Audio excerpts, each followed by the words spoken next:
Man pretends to be doctor and treats his pregnant wife. What she confesses freezes him.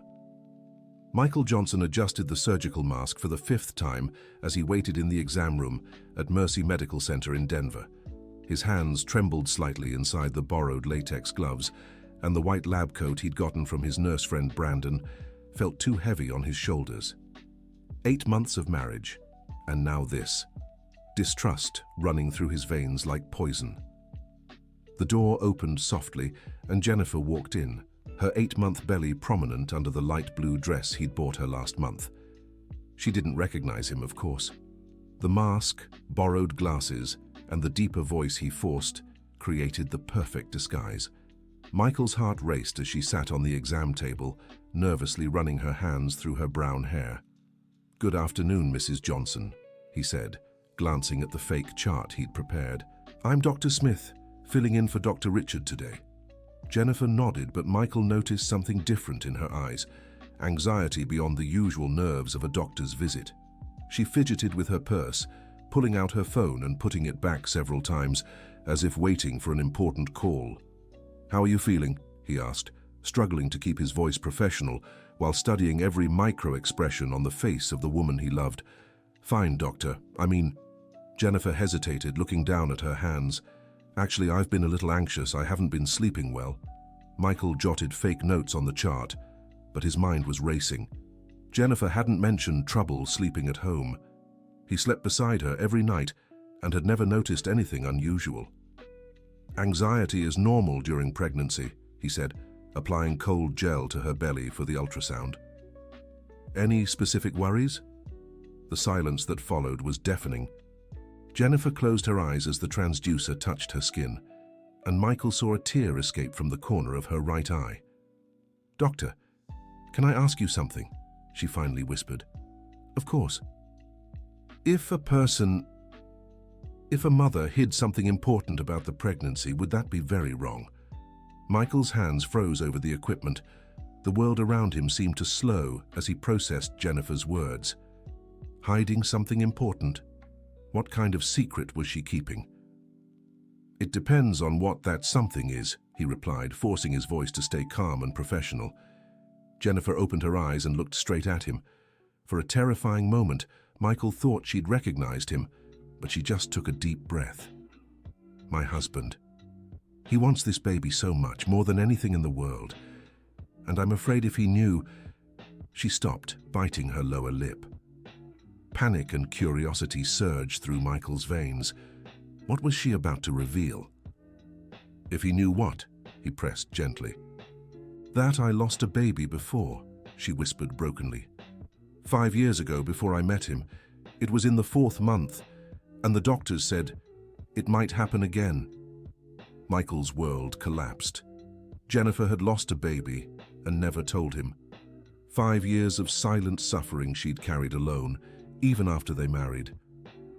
"My husband has dreamed of this baby for so long," she continued, tears now falling freely. "He stares at the ultrasound photos, already bought the crib, picked out names. If I tell him, I might lose it again." Michael had to steady himself against the exam table to keep from swaying. All the jealousy, all the suspicion that had brought him here felt so small now. Jennifer wasn't hiding an affair. She was hiding her deepest fear. "Mrs. Johnson," he said, his voice choked with emotion. "Losing one baby doesn't mean you'll lose another. Every pregnancy is unique." "But what if it happens?" Jennifer sobbed. "What if I can't give him the child he wants so badly? He'll blame me. He'll leave me." "Why would you think that?"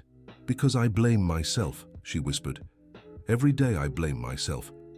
I wake up in the middle of the night and stare at my belly, terrified the baby might not be moving anymore. I keep wondering if I did something wrong the first time." Michael remembered the nights he'd wake up to find Jennifer already awake, her hand on her stomach. She always said the baby was kicking, but now he realized she was checking if it was still alive. Dear listener, if you're enjoying the story, don't forget to like and especially subscribe to the channel. It really helps us newcomers. Now, back to the story. "Doctor, can I confess something terrible?" Jennifer asked, snapping Michael out of his thoughts. He nodded, even though he knew what came next might shatter him completely. Sometimes I think it would be better if Michael found a woman who could give him children without complications. A normal woman, not someone broken like me. The word broken hit Michael like a punch to the gut. His wife, the strongest and most loving woman he knew, saw herself as broken. "You're not broken," he said, momentarily forgetting his disguise and letting real emotions slip into his voice. Jennifer gave him a strange look. "I'm sorry, doctor, it's just, you remind me so much of my wife," he recovered quickly. "And I can assure you, no woman is broken because of a loss. It's just part of life, unfortunately." "But I hide so much from him," she continued. "He doesn't know I see another doctor. He doesn't know about the anxiety medication I take. He doesn't know I cry in the bathroom every morning." Michael now remembered all those mornings Jennifer spent too long in the bathroom. He'd assumed she was getting ready, never imagined she was crying. "What other doctors?" he asked, trying to sound casual. "A therapist," she admitted. "Dr. Miller. He helps me cope with the trauma of the first loss, and a high-risk pregnancy specialist, Dr. Thompson, who monitors me more closely because of my history." Michael thought back to the messages on Jennifer's phone that had made him suspicious.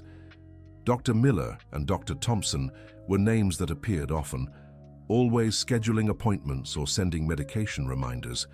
He'd assumed the worst, imagining they were code for lovers. "My husband checked my phone last week," Jennifer said suddenly, as if reading his mind. "I saw him going through it when he thought I was asleep. He must have seen the messages from the doctors and assumed something bad." Michael's heart stopped.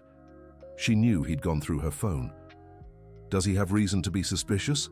he asked, struggling to keep his voice neutral. "He has reason to be worried," she corrected. "I've been hiding so much. The extra appointments, the medications, the money I spend on therapy. I take from our emergency fund to pay for treatments because I don't want him to know how I'm spending." The puzzle pieces clicked together in Michael's mind. The missing savings, Jennifer's unexplained absences, the hushed phone calls that stopped when he entered the room. It all made sense now in a way he'd never imagined. "Why don't you just tell him the truth?" Michael asked. "Because he's already lost so much in life," Jennifer whispered. "His parents when he was little, his job last year, the apartment we had to sell. I'm all the good he has left. If I tell him, I might take that away too." Michael remembered how Jennifer had supported him through all those difficult times. She had never shown that seeing his pain hurt her too. "Did he lose his parents?" he asked, pretending not to know. "In an accident when he was 8, Jennifer said, running her hand over her belly. "He was raised by his grandmother. He always dreamed of having a big family full of children. That's why he gets so happy when he talks about the baby. It's the first step toward his dream." "And what happens if you tell him the truth and he supports you?" Jennifer let out a bitter laugh. "Doctor, you don't know my husband. He's too protective. If he knew all this, he wouldn't even let me leave the house alone. He'd watch me 24/7. And I can't live like that, as if I were a bomb about to explode." Michael realized she was right. He'd probably do exactly that if he knew the truth. His tendency to overprotect the people he loved would multiply 1,000-fold. "And the baby is okay?" he asked, looking at the ultrasound monitor. "For now, yes," Jennifer said, but her voice carried deep sadness. "But the tests show some markers that could indicate genetic issues. They're still inconclusive, but..." She stopped speaking and began crying again. "But what?" "But they'll show up in the next tests I'll have with Dr. Richard. And when they do, Michael will know I've been lying for months. He'll find out about the other doctors, the treatments, everything." Michael felt as if he'd been punched in the chest. Jennifer was preparing for him to discover everything, and she was terrified of his reaction. "Maybe he'll understand," Michael suggested. "He'll think I don't trust him." Jennifer shook her head. "And he'll be right, because I really don't. I don't trust that he'll keep loving me if he finds out how messed up I am, how full of fear and insecurity I am." "Mrs. Johnson, can I give you some non-medical advice?" She nodded. "True love doesn't disappear because of fears or problems. If your husband truly loves you, he'll want to help you carry this weight, not judge you for it." "Do you really think so?" she asked, a timid hope in her voice. I'm sure, Michael replied, and for the first time since entering that room, he spoke with absolute sincerity. Just then, there was a knock at the door. The receptionist's voice came from the other side. "Dr. Smith? Dr. Richard arrived early and is asking about Mrs. Johnson's appointment." Panic gripped Michael. The real doctor had arrived sooner than expected. In just a few minutes, his entire disguise would be exposed. "One moment," he said, trying to keep his voice calm. "Doctor, is everything okay?" Jennifer asked, noticing the change in his behavior. Yes. It's just... I need to check something in your file with a colleague. I'll be right back," he said, quickly standing up. "But what about the ultrasound? You haven't finished looking at the baby," she protested. "I'll finish when I return," he lied, leaving the room before she could ask more questions. In the hallway, Michael removed his lab coat with trembling hands and handed it to Brandon, who was waiting anxiously near the elevator. "So, did you find out what you wanted?" Brandon whispered. "I found out I'm the biggest idiot in the world," Michael replied, running his hands through his hair. "What did she do? Is she cheating on you?" "No, Brandon. She's terrified of losing me." Michael quickly explained what he'd discovered as they headed for the elevator. He needed to get out before someone recognized him, or before Jennifer started suspecting anything. "Dude, you need to tell her you know everything," Brandon said. "How?" "Hey, honey, I dressed up as a doctor and spied on you during an appointment. She'll never trust me again. And if you don't tell her, she'll keep suffering alone." The elevator arrived, and they stepped in. Michael was lost in thought when the doors opened on the ground floor, and he saw Jennifer leaving the medical center. "Michael," she said, surprised, "what are you doing here?" The world stopped. Michael felt the blood drain from his face as he struggled to come up with an answer. Jennifer stared at him with a mix of confusion and growing suspicion. "I came to pick you up," he lied quickly. "Thought I'd surprise you." "But how did you know I was here? I said I was going to the mall." Brandon coughed uncomfortably beside him. "I called the office and they said you had an appointment today," Michael continued lying. Jennifer studied him for a long moment. Her eyes narrowed slightly, and Michael realized she wasn't fully buying his story. "Are you okay?" she asked. "You seem nervous." "I'm fine. Let's go home?" The ride back was nearly unbearable in its silence. Michael could feel Jennifer's eyes on him several times, as if she were trying to piece something together. Her suspicions were clearly aroused, and he knew he'd need a better explanation soon. "How was the appointment?" he asked, trying to sound casual. "Strange," she replied. "The substitute doctor was very overly interested in my feelings. Asked questions Dr. Richard never does." Michael's heart raced. "What kind of questions?" "About what I hide from you, about my fears. It was like he knew our situation too well to be a stranger." Michael swallowed hard. Jennifer was more perceptive than he'd imagined. "Must just be his way of working," he muttered. "Maybe," she said, but her tone made it clear she wasn't convinced. When they got home, Jennifer went straight to the bedroom. Michael followed and found her sitting on the bed, staring at her phone with a troubled expression. "What's wrong?" he asked. "The medical center called," she said slowly. "They said there was an issue with the substitute doctor today, that he wasn't authorized to see patients." Michael's blood ran cold. "What kind of issue?" "They wouldn't give details over the phone." Jennifer looked directly at him. "But they said they'd investigate how someone managed to use the office without permission." Michael tried to keep his expression neutral, but he could feel sweat forming on his forehead. "That's really strange," he managed to say. "Michael," Jennifer's voice turned serious, "I need to ask you something, and I want you to be honest with me." "Of course." "Have you been going through my phone?" The question caught him off guard. He could lie again, but something in Jennifer's expression stopped him. "Yes," he admitted quietly. "Why?" "Because I was jealous," he said, sitting beside her on the bed. "You were acting different, leaving without saying where you were going, getting messages from men I didn't know." "And what did you think was happening? That you were cheating on me?" Jennifer closed her eyes and took a deep breath. "And that's why you went to the medical center today?" Michael didn't answer, but his silence spoke volumes. "Michael, look at me," she said, forcing him to meet her gaze. "You disguised yourself as a doctor to spy on me?" The truth hung heavy between them. Michael knew he couldn't lie anymore. "Yes," he whispered. What happened next was worse than any outburst or scream. Jennifer simply stood and walked to the window, turning her back to him. "My God," she murmured, "what kind of marriage is this?" "Jennifer, I can explain." "Explain what?" She turned, and Michael saw tears in her eyes.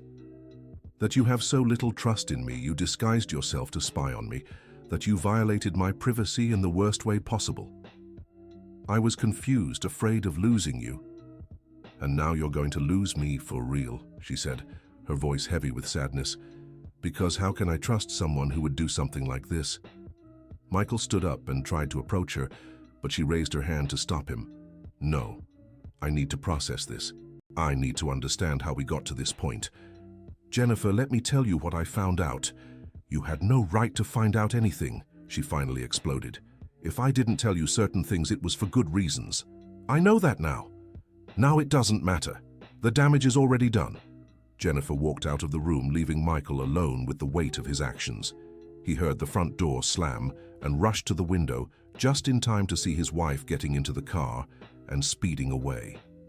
Dear listener, if you're enjoying the story, don't forget to like and especially subscribe to the channel. It really helps those of us just starting out. Now, continuing. The next few hours were the longest of Michael's life. Jennifer wasn't answering her phone or responding to messages. He called every friend and family member he knew, but no one had seen her. At 11 that night, he finally got a text from her. "I'm at my sister's house. I need time to think." Michael didn't sleep that night. He paced around the house, staring at the baby things they had bought together. The crib he had lovingly assembled now felt like a monument to his foolishness. The next day, he tried calling again, but Jennifer hung up immediately. He decided to go to Ashley's house, Jennifer's sister, but she wouldn't let him in. "She doesn't want to talk to you right now, Michael," Ashley said through the slightly open door. "Please, just 5 minutes. I need to explain that you dressed up as a doctor to spy on your own wife." Ashley's voice was full of disapproval. "What kind of man does that?" "A desperate man who's losing the woman he loves," he answered honestly. "If you really loved her, you would have trusted her. I know I messed up. I just want a chance to fix it." "She's really shaken, Michael. Not just because of what you did, but because of the whole pregnancy. She's having stress contractions." Panic gripped him. "Contractions? Is she okay? Is the baby okay?" "For now, yes, but the doctor said she needs rest and no stress. And guess who's causing the stress?" Michael stepped back, feeling like he'd been punched in the gut. His actions hadn't just broken Jennifer's trust, they were now putting the baby at risk. "Tell her I love her," he said, his voice choked, "and that I'll give her the space she needs." Michael went home and, for the first time in years, cried. He cried for the pain he'd caused, for the trust he'd shattered, for the incredible woman he was losing because of his own insecurity. 2 days passed with no word from Jennifer. Michael tried to keep busy, but everything in the house reminded him of her. The scent of her perfume still lingered on the pillow, the prenatal vitamins sat on the nightstand, the ultrasound pictures were still stuck to the fridge. On the third night, the phone rang. It was Ashley. "Michael, you need to come to the hospital, now." His world collapsed all over again. "What happened?" "Jennifer went into premature labor. She's really scared and asking for you." Michael didn't remember how he got to the hospital. He found Ashley in the waiting room, her face tense with worry. "How is she?" "The doctors are trying to stop the labor, but she's really nervous. She keeps apologizing for lying to you." "Apologizing?" "She doesn't owe anyone an apology." "Yes, she does," said a voice behind him. Michael turned and saw Jennifer's mother, Mrs. Barbara, a 67-year-old woman who had always treated him like a son. "Mrs. Barbara." "Michael, my dear, Jennifer told me everything. What you did was terrible, but what she hid was also wrong. She was trying to protect me, and you were trying to protect your marriage," Mrs. Barbara said, placing her hand on his arm. "You're both too proud and love each other too much. It's a dangerous combination. Can I see her? Yes. But first you need to know something she hasn't had the courage to tell you yet. Michael Johnson's heart stopped. What else? The baby she lost before, it wasn't a miscarriage like she let you believe. It was a necessary medical decision because the baby had severe developmental issues. She blames herself for killing her first child, as she puts it. Michael felt his legs weaken. The pain Jennifer had carried was even greater than he'd imagined. That's why she's so terrified of this pregnancy, Mrs. Barbara continued, because she's afraid this baby might also have problems and she'll have to make the same decision. Have the tests shown anything? Not yet, but she's convinced something will go wrong, that it's some kind of punishment for ending the first pregnancy. Michael couldn't process so much pain. Jennifer had carried all this guilt alone for 5 years, and now she was going through an entire pregnancy. Terrified history would repeat itself. Can I see her now? Room 412.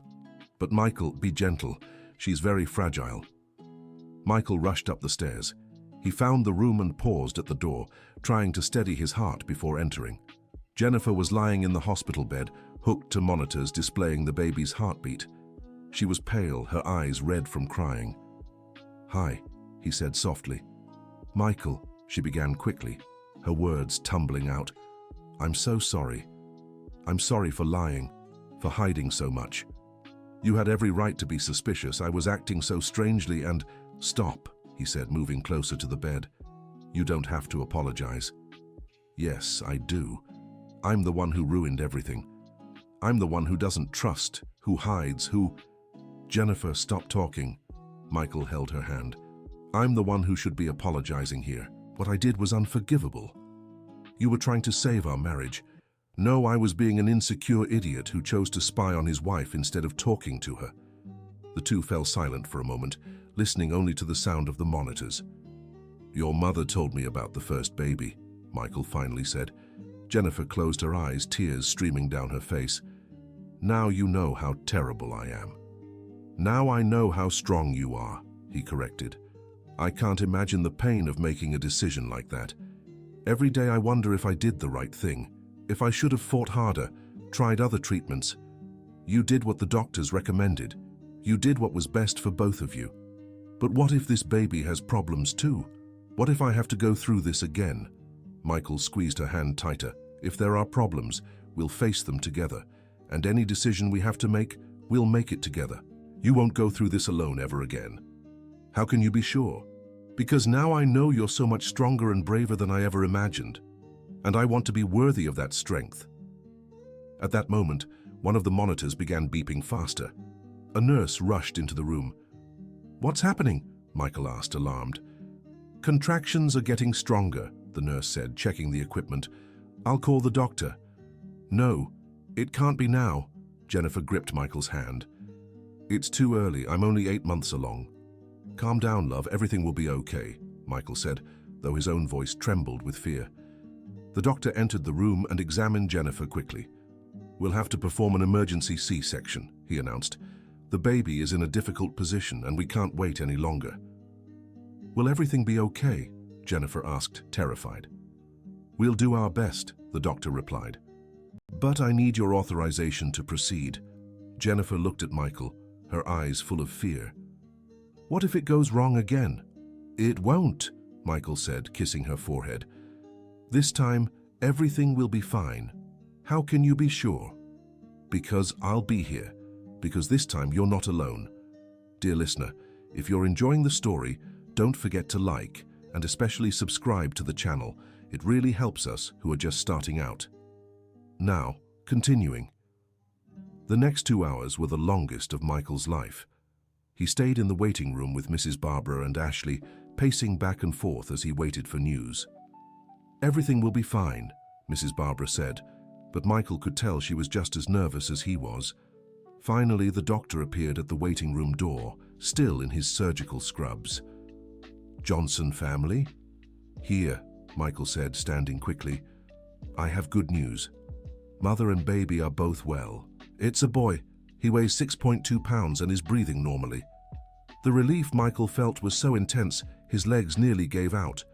Mrs. Barbara burst into tears of joy and Ashley hugged him tightly. "Can I see them?" "In a few minutes. We're taking the baby to the NICU just as a precaution since he's a little premature, but all his vitals are normal." When they were finally allowed into the room, Jennifer was awake, pale but smiling. In her arms was a tiny but perfectly formed baby, his eyes closed, breathing peacefully. "Hi, Daddy," she said when she saw Michael. Michael approached the bed, overwhelmed by an emotion he'd never felt before. Looking at that baby, knowing he was his son, felt unreal. "He's perfect," Michael whispered, gently touching the baby's tiny hand. "The doctor said there are no problems." "None at all," Jennifer said, her voice full of relief and joy. "What should we name him?" "I was thinking, how about William? Like your grandfather?" Michael's eyes welled up. William had been the name of the grandfather who raised him after he lost his parents. Jennifer had chosen the name to honor the most important person from his childhood. "William Johnson," he said, testing the name. "It's perfect." "Just like his father," Jennifer said, looking straight into his eyes. "Jennifer, about everything that happened. Let's leave the past in the past," she said. "We have a new life to care for now. But we need to talk about—" "We do, but not now. Right now, I just want to enjoy this moment. The three of us, finally together." Michael leaned down and kissed Jennifer's forehead, then little William's. "I love you," he said. "I love you too. And next time you suspect something, promise you'll talk to me before dressing up as a doctor." They laughed, and for the first time in weeks, the sound felt natural and joyful. "I promise." "And you promise you'll trust me enough to share your fears?" "I promise." Little William opened his eyes just then, as if he'd been listening to his parents' conversation. Michael held out his finger, and the baby gripped it with surprising strength. "I think he approves of our agreement," Jennifer said. "Of course he does. He's a Johnson, right, son? And Johnsons are stubborn, but they're also loyal." 3 days later, William was discharged from the hospital. The house was decorated with blue balloons and a "Welcome Home William" sign Ashley had prepared. In those first weeks at home, Michael and Jennifer had many long conversations about everything that had happened. Jennifer shared every detail about her first pregnancy, the guilt she'd carried and the fear she'd felt. Michael spoke about his insecurities, about how losing his parents still affected him, making him fear losing the people he loved. "You know what I realized," Jennifer said during one of these conversations while breastfeeding William, "that we're a lot alike. You're afraid of losing the people you love, and I'm afraid of causing pain to the ones I love. In the end, it's all the same fear. Fear of not being enough," Michael agreed. "But we are. Look at what we've created." She glanced down at the baby in her arms. "He's proof that we're enough for each other." Michael moved closer and hugged them both, his perfect little family. "You know what's funny?" he said. "If I hadn't pulled that crazy stunt with the disguise, maybe we never would have talked about all this. Maybe you'd still be suffering alone. And maybe you'd still be doubting me forever," Jennifer added. "In the end, my lie and your spying led us to the truth." "What truth?" "That we love each other more than our fears." A few weeks later, Michael was at the supermarket buying diapers when he ran into Dr. Richard, the real doctor from the clinic. "Michael, how's the baby doing?" the doctor asked. "He's doing great, doctor. Thank you for everything." "Listen, something strange happened on the day he was born," Dr. Richard said. "Someone used my office without permission. You wouldn't know anything about that, would you?" Michael hesitated for a moment, then decided to be honest. "That was me, doctor." "You?" "It's a long story, but I disguised myself as a doctor to spy on my wife. I know it was wrong, and I apologize for using your clinic." Dr. Richard studied him for a long moment, then laughed. "Well, at least it was for love, right? And from what I can see, everything worked out in the end." "It did, but I wouldn't recommend it to anyone." "I imagine not, but let's keep this between us, okay? Officially, we never found out who it was." "Thank you, doctor. Just promise me one thing. Next time you're having marriage troubles, book a real appointment. For both of you. I know a great couples therapist." Michael laughed. "I promise." 6 months later, Michael and Jennifer were organizing William's baptism. The house was full of relatives and friends, all eager to hold the baby. "Do you regret anything?" Jennifer asked as they prepared the last of the sandwiches for the party. "I regret doubting you," Michael said, "but I don't regret discovering how strong and brave you are. And I regret not trusting you from the start, but I don't regret learning that you love me enough to do crazy things for me. Crazy things I'll never repeat. I hope not, because now we have William to take care of, and he's already enough work." As if he'd heard his name, the baby started crying in his crib. Michael went to get him and returned with his son in his arms. "You want to say hi to the guests, don't you, champ?" he said, making the baby laugh. "He's happy," Jennifer observed. "He knows he's loved, just like his parents." The party was a success. During the ceremony, when they were asked if they promised to raise William with love and honesty, Michael and Jennifer looked at each other and answered together, "We do." Later, when all the guests had left and William was asleep, they sat on the living room couch, exhausted but happy. "You know something?" Jennifer said, resting her head on Michael's shoulder. "I think our story could help other couples." "How so?" "How many couples must be going through the same problems we did? Her hiding things out of fear, him doubting out of insecurity. A lot, I imagine. What if we told our story? Not the most embarrassing details, but the essence, about how we almost lost everything because of poor communication." Michael considered the idea. "Would you talk about the first pregnancy? If it helped other women not carry this guilt alone, then yes. And I'd talk about how my insecurity almost destroyed our marriage." "Exactly. What do you think?" "I think it would be a way to turn our pain into something useful." 2 years later, Michael and Jennifer began giving talks about communication in marriage at churches and community centers in Denver. Their presentations were always packed, especially because they were honest about their mistakes. "Marriage isn't a fairy tale," Jennifer would say during one of their talks. "It's daily work. It's choosing to trust even when it's hard. And it's accepting that the person you love has fears and insecurities just like you," Michael would add. "True love isn't about having no problems. It's about solving them together." One of the stories that most moved their audience was about the fake doctor's appointment. "I was so desperate to uncover the truth that I made the most ridiculous mistake of my life," Michael would share. "I dressed up as a doctor to spy on my own wife. And I was so afraid to share my fears that I lied to the man I loved most in the world," Jennifer would say. "We were both wrong, but we were both trying to protect our love the only way we knew how.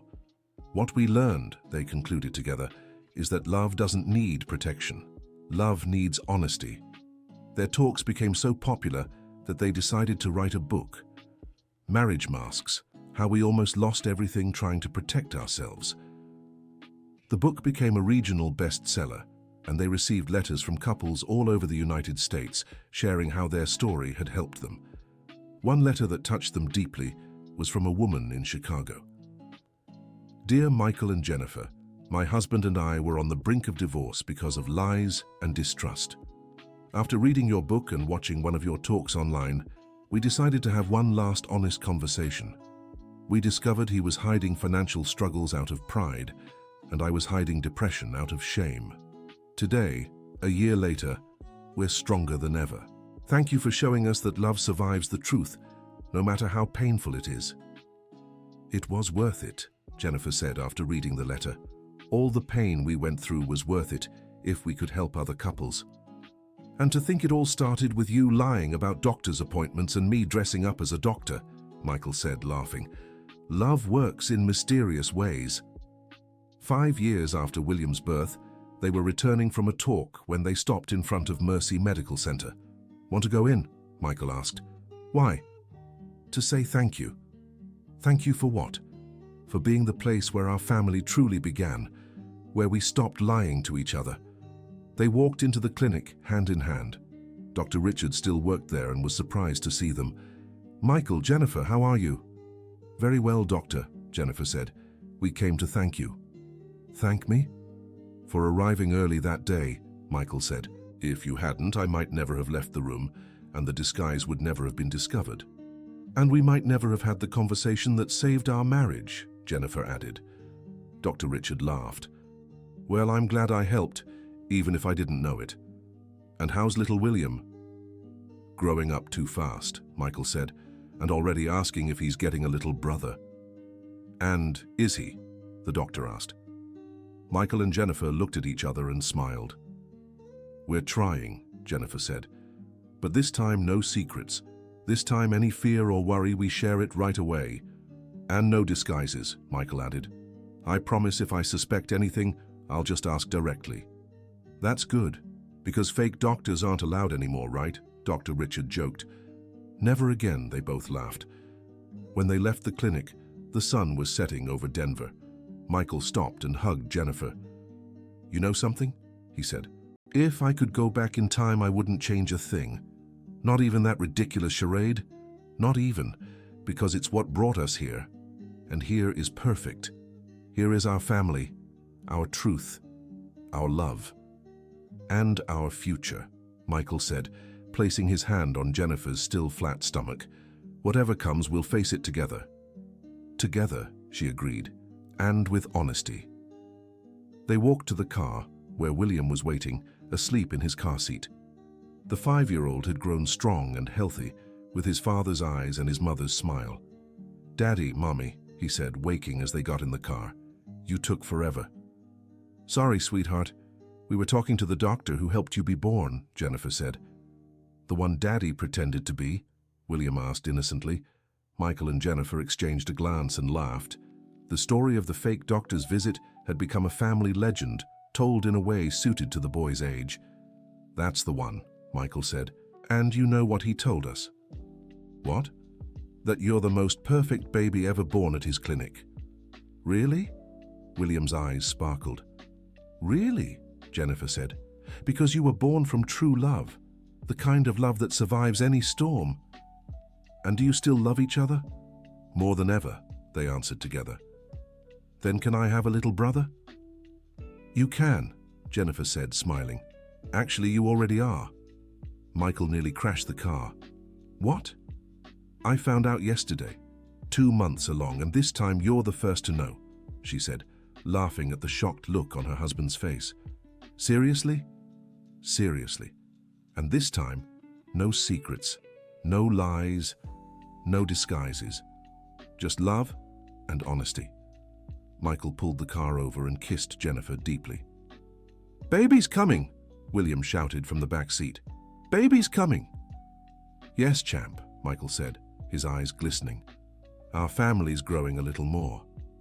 And this time, Jennifer said, we'll enjoy every moment without fear, because we've learned that true love isn't afraid of the truth. End of story. Now tell me, dear reader, what did you think of this story of love, lies, and second chances? Have you ever been in a similar situation in your own relationship? Do you believe Michael and Jennifer made the right choices in the end? Share your honest thoughts in the comments. We love reading every message. And if this story touched your heart, don't forget to hit the like button and subscribe to the channel for more heartwarming tales about love and family.